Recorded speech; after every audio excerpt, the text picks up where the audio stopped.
Isis Breana, y'all. Make some noise. CultureCon, New York City. Come on. Yeah. Hello. Yeah. Hey, family. Good morning, beautiful people. Good morning, beautiful people. All right, I am so excited. First of all, let me say congratulations to anybody who is like me, whose brain doesn't even work until noon, and y'all woke up and y'all got here on time. Thank you. And congratulations to all of you, because today you're going to be learning a lot of information from your fellow creative geniuses. Notice I said fellow because you are too, okay?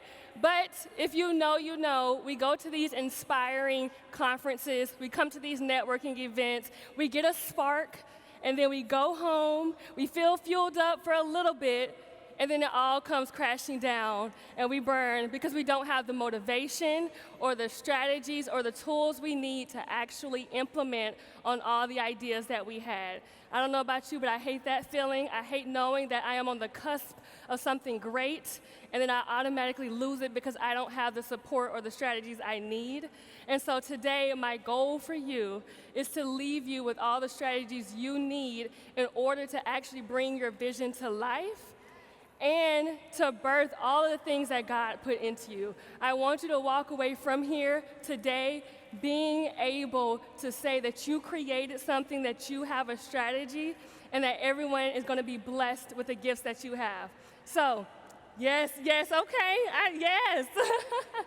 Okay, so a little bit about me. I am Isis Breana. I'm a marketing strategist and a business consultant. I've consulted for brands like Meta, Microsoft, and QuickBooks. And although I love consulting, my passion is to work with creative entrepreneurs and help you guys turn your brain into a brand. So what I do is help people get all the things out of their head and into their industries and actually get some money in their pockets, basically. I am also a content creator and an ADHDer. Anybody have ADHD?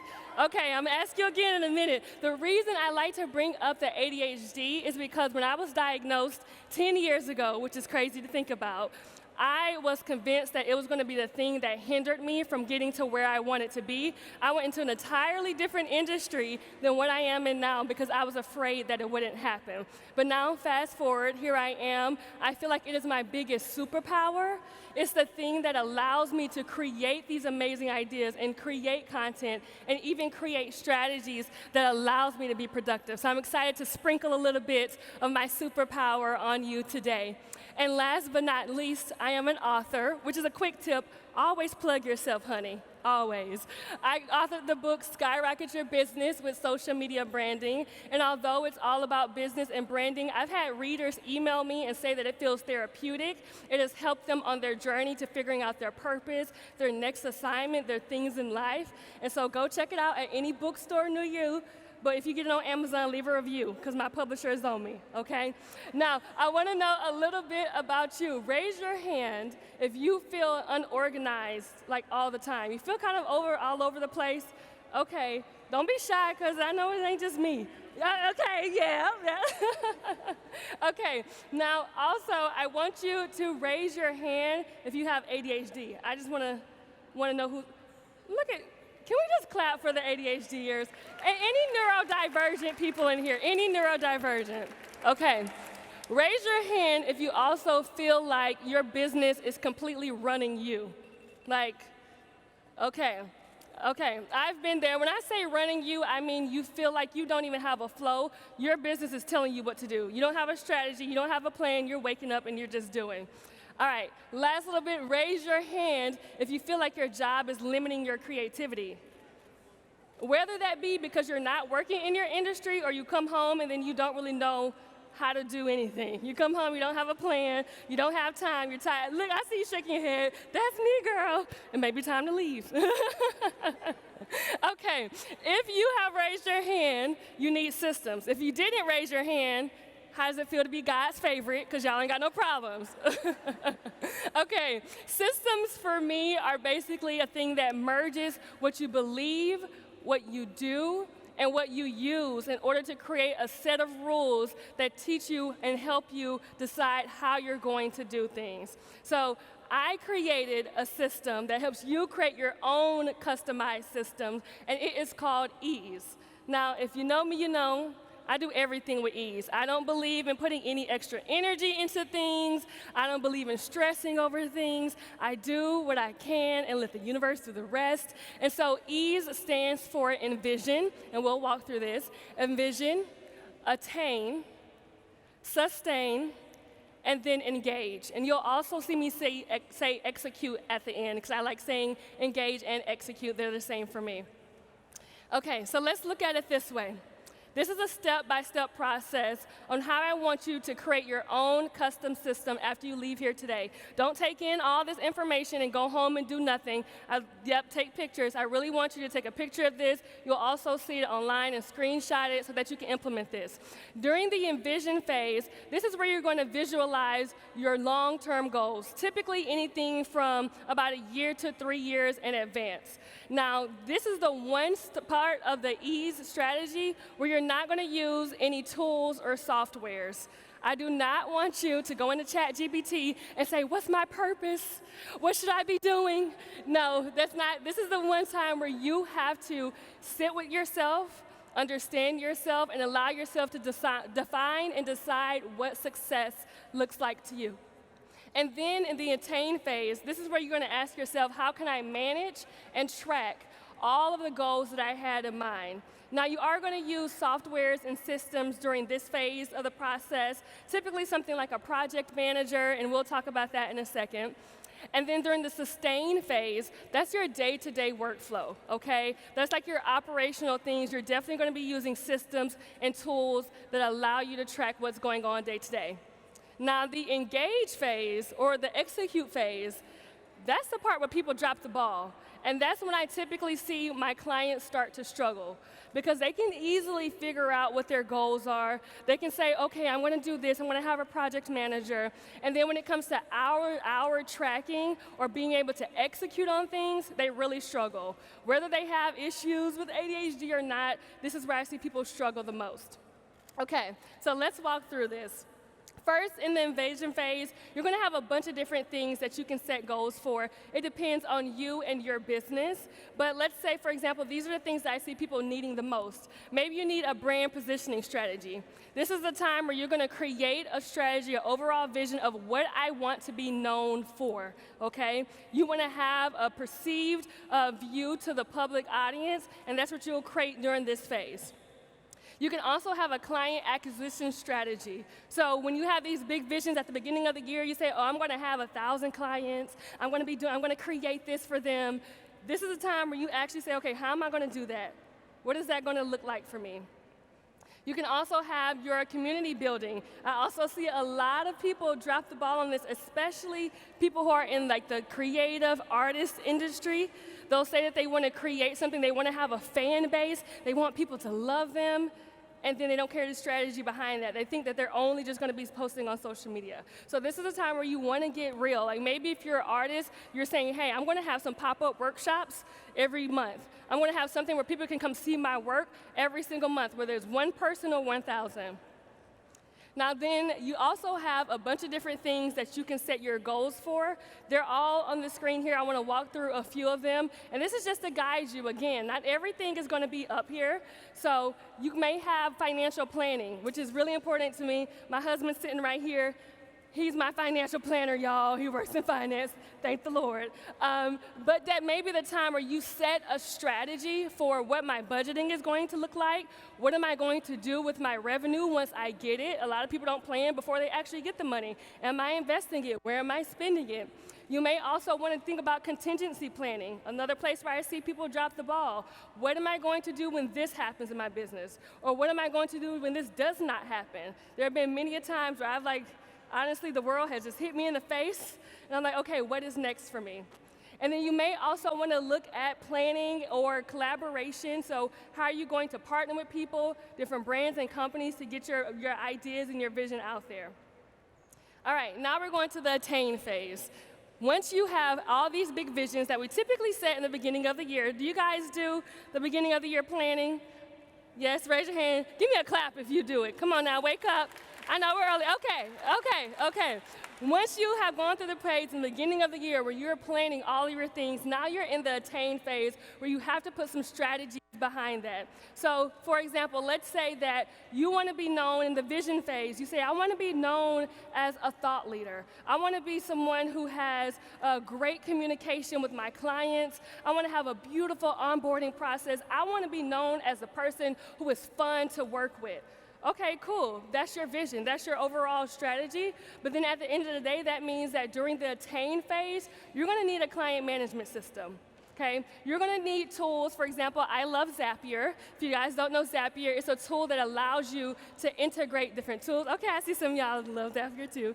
It allows you to integrate different apps. So let's say if someone books a call with you, the next day they get a physical, hard copy, personalized thank you note in the mail. That is how you actually put a plan behind these big picture goals. And so this is what I want you to start doing, especially when you leave here today and you have all these ideas flowing. Next, you have the sustain phase, okay? So now you have came up with your big idea, you created a daily plan. Let's say during the envision phase, another example, you decided you want to be a thought leader in your industry. You want people to see you in the media.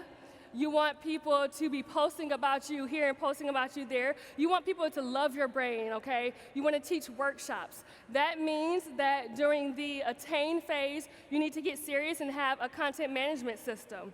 So maybe you use a tool like Feedly where you come up with ideas. Does anybody know Feedly? Raise your hand. Oh, I love dropping new tools. Okay, I love Feedly. I see you use Feedly. Feedly is a syndicated platform that allows you to build your own feed.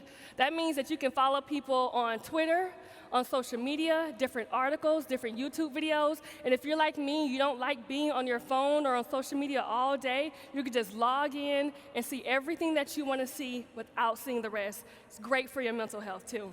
Okay, so you can use a tool like Feedly to say, you know what, I'm going to respond to 3 articles each week, and I'm going to then use a tool like Zapier or ChatGPT to automate that. And so every time I respond, I'm going to create a post that responds to an article that shares by 2 cents, and then I'm going to automatically upload it to LinkedIn using those automated platforms. Now, during the sustain phase, this is where we get down to the nitty-gritty, okay? During the sustain phase, this is your day-to-day planning, your day-to-day action points.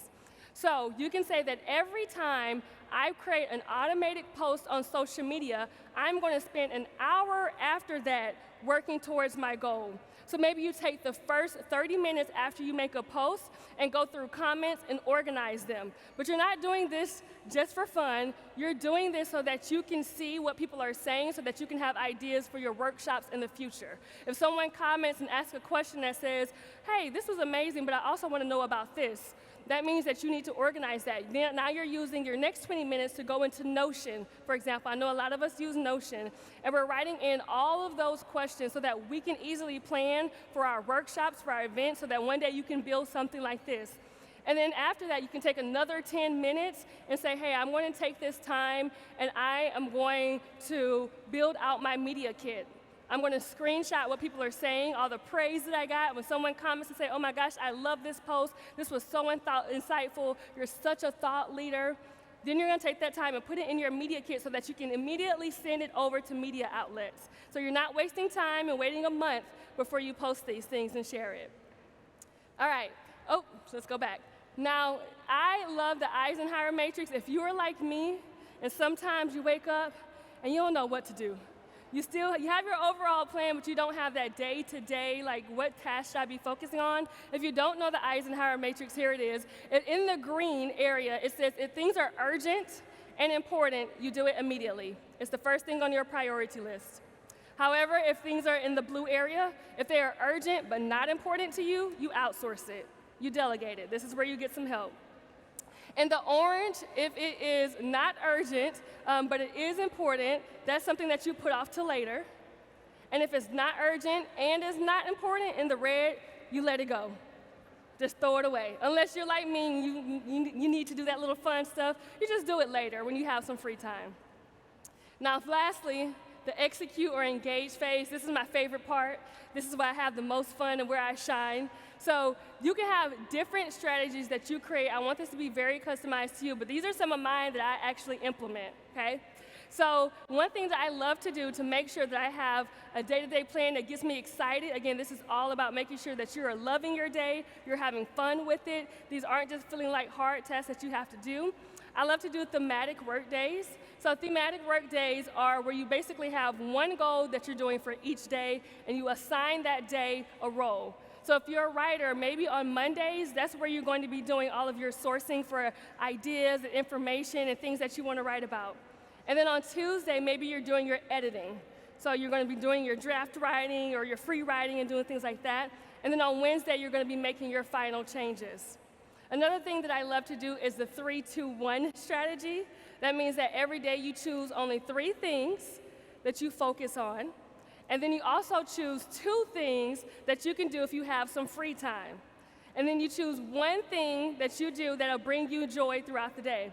Now, the 2 things, those are negotiable. If you don't have time for them, you don't have time for them. But the one that is not, if you don't find 1 thing that's going to bring you joy every single day, you're going to eventually burn out. And one of my favorite sayings is, your work should not be the main event of your life.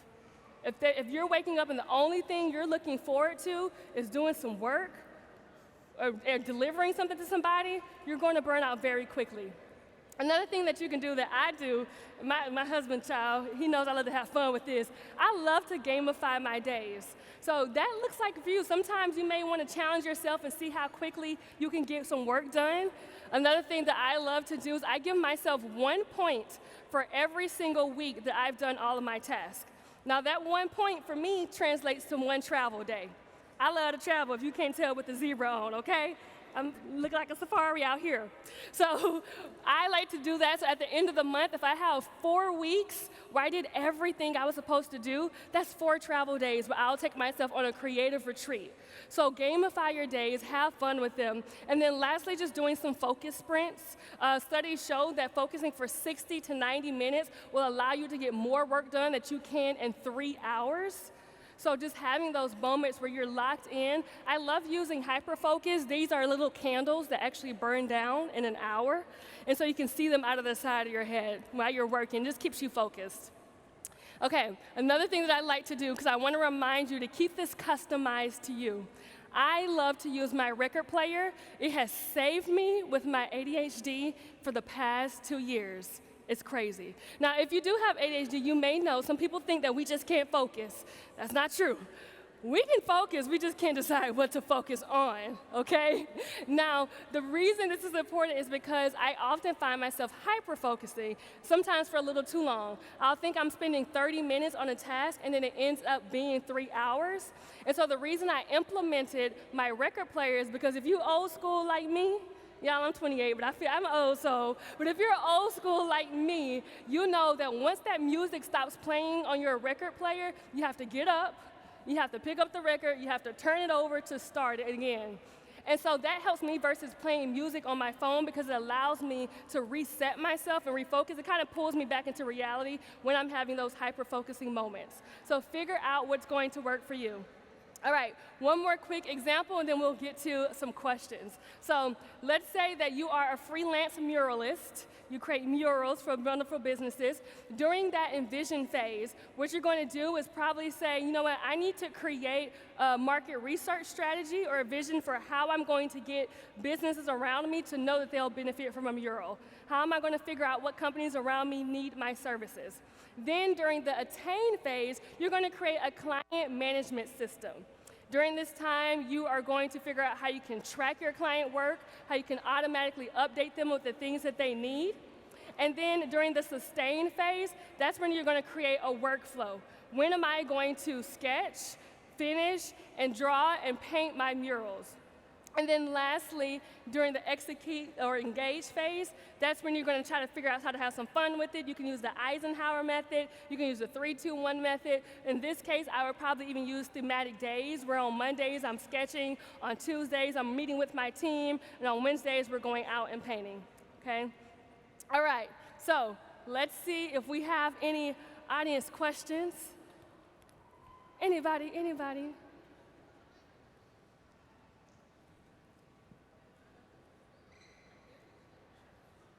Oh, she's walking with the mic. I'll stand up. Should I stand up? Okay. So I got like one question that I was writing down. Okay, you're on it, period. So could you give an example of a time when you had to set like clear boundaries with a colleague or a company in order to like maximize your productivity, and how you did it in a way to not offend them, but like also like draw the line in the sand? Yeah, okay. So if you didn't hear that, he was saying, is there a time where I've had to set clear boundaries with companies or whoever I'm working with in order to maximize my productivity but not offend them? Let me say this. If you worked with anybody, you know people are crazy about deadlines. They're very strict. One issue that I've had, whether it be with clients, whether it be with brands, is that sometimes people will give me a deadline and then not honor it themselves. Like they'll say, you know what, I need you to give this to me on next Friday, and then they wait till next Wednesday to give me everything I need to execute it. I don't understand why. But during that time, really the only thing that you can do is easily communicate what your boundaries are. I've gone to brands, I've gone to companies and say, hey, in order for us to both enjoy the product that you want me to create, I'm actually going to need a week to do this. So since you didn't get it to me until Wednesday, you're not getting it until next Wednesday. Now, here's the thing about boundaries though, especially with productivity. You can only do what you can do. You can't control how people are going to respond. I've had times where a brand has came back to me and said, well, you know what? You can't consult for us if you can't get it on this deadline. Okay, fine. So you have to be willing to honor your boundaries and move forward with that. All right, any more questions? Who's going with the mic? Oh, Hello. I love your outfit. Thank you. I made it. I'm a fashion designer. Very Thank cute. you. Wow. Thank Need you. your contact. So my question is, how do you recognize when productivity is leading to burnout, and what are some strategies to come out of that burnout? So, that's a good one. Okay. When productivity is leading to burnout, you know what, let me just say this. Productivity would never lead to burnout if you're actually being productive. When people ask something along the lines of getting to burnout, oh, I've been productive, but I'm getting to burnout, that typically lets me know that you define productivity as doing a lot of work. You define productivity as putting in a lot of effort and then seeing what comes. For me, productivity is all about scaling back. Again, ease. How much can I get by with doing and still have a great result? How little can I do? How much little effort can I put out and still maximize my results? That's productivity to me. So I first want you to keep that in mind. But for me, the signs of burnout are really any time that is a sign that you need to reevaluate yourself is when you're just out of your character. I mean, I can say, oh yeah, you're gonna have headaches, or maybe you're gonna feel recluded, maybe you feel a little more introverted, but really it just depends on you. A lot of times when I see clients who are going to burnout, they're just totally out of character. They're not who they are. Like the person who is usually quiet, they'll be like on go. They'll be up and running around because they're trying to energize themselves and pull themselves out of burnout. Other times I've seen people who are snappy, I've had to check a few folks, because you're not gonna take your burnout out on me. But, so it really depends on you and your personality. I will say for me, anytime that I have gotten to a burnout, I'm blessed to say my last big burnout was 2017. I remember it, because I got to the point where I was in my bed and I was crying. I was like, I don't know how I'm gonna get out of this one. But the one thing that always centers me is one, coming back to who I am and whose I am. I also sit. I go back, actually all the way back to the envision phase. And I'm like, okay, what do I want to do? So something along the lines got me here to where I am no longer absolutely happy and in love with the thing that I'm doing. I need to go back to that envision phase and create that strategy all over again. Okay, we got room for, we're good on time? I'm looking for the mic, where are we? I don't know if I'm pulling the, does it matter? Oh, okay. I think the team is telling me we're wrapping up. However, okay, let me say this, guys. If you have questions, I'm the one person who actually responds, okay? So hit me up on social media at Breana, at ISISBreana. I'm not kidding when I say that I love to talk. So you can send me a voice note, you can send me a video, we can walk through this. I was a teacher in my past life, so I actually like to communicate with people and make sure that you get everything that you need. So if there's a question you have from today's presentation and you need a little bit more help, just hit me up. I got you. I'll be on my phone this weekend, and enjoy the rest of CultureCon. I love you guys.